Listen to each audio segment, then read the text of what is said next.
Hello ভাই, আসসালামু আলাইকুম। সবাই কেমন আছেন? আশা করি অনেক অনেক ভালো আছেন, সুস্থ আছেন। তো চলে আসলাম গায়ে ব্র্যান্ড নিউ একটা ভিডিও নিয়ে।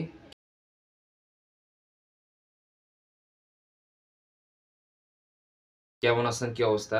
আশা করি আপনাদের সবাই অনেক অনেক ভালো আছেন এবং সুস্থ আছেন। সো গাইস, প্রথমত অনেক অনেক ধন্যবাদ। কারণ হচ্ছে আপনারা যেভাবে আমার ভিডিওতে সাড়া দিচ্ছেন, আ খুবই খুশি হচ্ছি, আপ্লুত হচ্ছি এবং অনেক ভালো ভালো কিছু করার জন্য আমার মনে হচ্ছে আরো বেশি অনুপ্রাণিত হচ্ছি।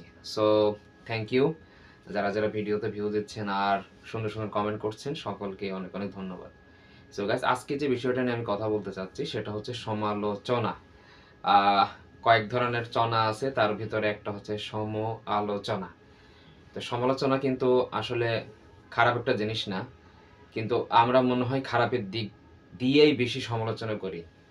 ভালোর দিকে আলোচনা বেশি একটা করতে চায় না বা সমালোচনা করতে চায় না। সো আজকে আমার ভিডিওর টপিক হচ্ছে সমালোচনা। সো গাইস, আর দেরি না করে শুরু করি আমার ভিডিওটা। সো সমালোচনা আহ, কি, অর্থাৎ কি, বা সমালোচনা জিনিসটা কি? সমালোচনা জিনিসটা হচ্ছে ক্রিটিসাইজ, যেটাকে ইংলিশে বলা হয় ক্রিটিসাইজ। তো ক্রিটিসাইজের মানে হচ্ছে একটা কাজ যখন করা হয় সেটার ভালো মন্দ এবং সব কিছু মিলায়ে যে দিকগুলো রয়েছে সেগুলো নিয়ে কিছু গঠনমূলক কথা বলাটাকেই আমার মনে হয় সমালোচনা মনে হয়ে থাকে। সো সমালোচনা, ইংলিশে একটা কথা বলা আছে, ইংলিশে বা বাংলাতে যে কথাটা আমি বলি সেটা হচ্ছে গঠনমূলক সমালোচনা। সো গঠনমূলক সমালোচনা কিন্তু ভালো এবং এটা কিন্তু ভালোর দিকে ধাবিত করে, ভুলগুলোকে ধরিয়ে দেয় এবং হচ্ছে কাজটা আরো গুছিয়ে ভুলটা শুধরে নতুন করে করার জন্য অনুপ্রাণিত করে বা হচ্ছে ভালোর দিকে নিয়ে যায়। তো গঠনমূলক সমালোচনা আমরা কি আদৌ করি কিনা? আর অনেক মানুষ আছে যে সমালোচনাটাকে অনেক খারাপভাবে নেয়। এখন এটার কারণ কি আমরা সমালোচনাটাকে খারাপ দিকে ধাবিত করে চলতেছি এই কারণেই, নাকি আমরা সমালোচনা নিতে পারি না? সাপোজ কথার কথা, গঠনমূলক সমালোচনা এবং সমালোচনার ভিতর পার্থক্যটা দেখেন। সেটা হচ্ছে, ধরেন আপনাকে বলা হলো যে আপনাকে আমি ৫,০০০ টাকার একটা বাজেট দিলাম। এই বাজেটের ভিতরে আপনাকে একটা কাজ করতে দেওয়া হলো। সো আপনাকে যখন আমি কাজটা করতে দিলাম, তখন আপনি দেখা গেল কাজটা পরিপূর্ণভাবে করেছেন। কিন্তু কাজটা একটু ভালো করা যাইতো। সো আমি তখন তো আপনাকে বললাম যে, "যাক, কাজটা খুব ভালো হয়েছে, keep up the good work. কিন্তু কাজটা মনে হয় আরেকটু ভালো করে বা আরেকটু সেনসিবল ভাবে করলে ভালো হতো।" কিন্তু আমি যদি এটা না বলি, যদি বলতাম যে, "কি কাজ করছেন? আমার ৫,০০০ টাকাটাই নষ্ট হয়ে গেল। এটা কোনো কাজের ভিতরে পড়ছে? আপনি এটা কোনো কাজ করছেন?" সো এটা কিন্তু আর গঠনমূলক সমালোচনা থাকে না। সো সমাজে এখন আমরা দেখি চায়ের দোকান বা বাসা বাড়িতে থেকে শুরু করে সব জায়গায়, যেকোনো জায়গায় বসলে কিন্তু আমরা সমালোচনা করতে পছন্দ করি। সেটা বিশেষ করে আমাদের আশেপাশে যে মানুষগুলো রয়েছে তাদেরকে নিয়ে সমালোচনা করতে চাই। আর আজকের সমালোচনার সাথে আরেকটা পয়েন্ট আমি কথা বলতে চাই, সেটা হচ্ছে আত্মসমালোচনা। এটা কি বাংলাতে কোনো শব্দ আছে কিনা আমি জানি না।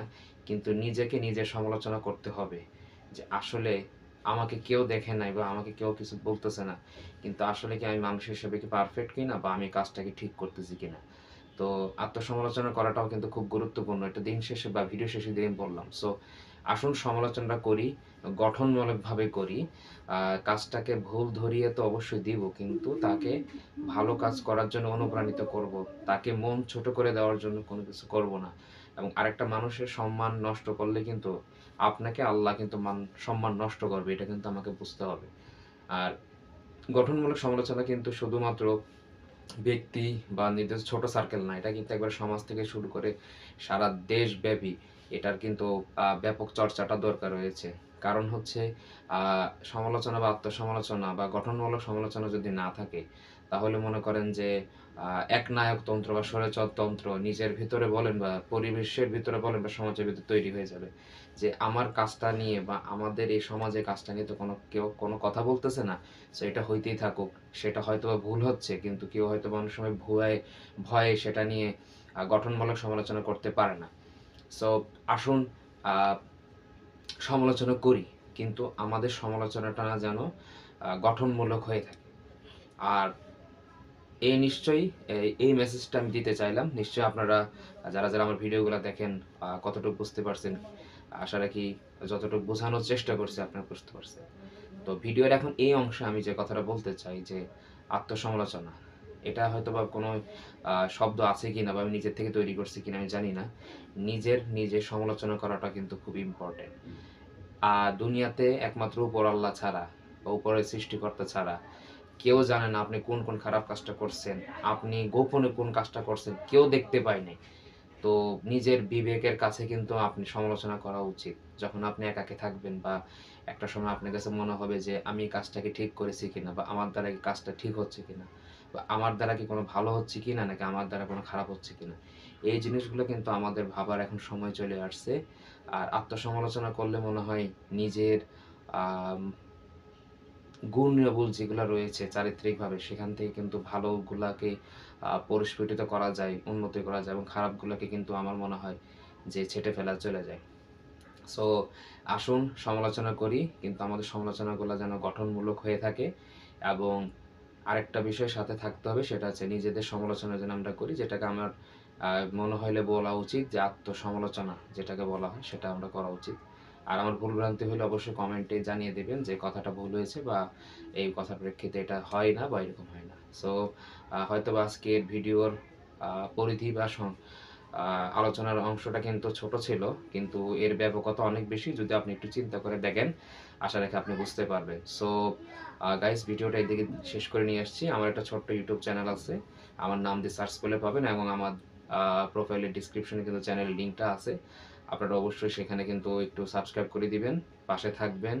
সামনে কিন্তু আরও সুন্দর সুন্দর এবং বড় পরিসরে আমার অনেক কিছু ভিডিও করার প্ল্যান আছে। তো আশা রাখি আপনাদেরকে সবসময় সে পর্যন্ত পাবো, সবসময় থাকবেন। নেক্সট কোনো ভিডিওতে নেক্সট ভিডিওতে আপনাদের সাথে কথা হচ্ছে। সে পর্যন্ত ভালো থাকবেন, সুস্থ থাকবেন। আল্লাহ হাফেজ।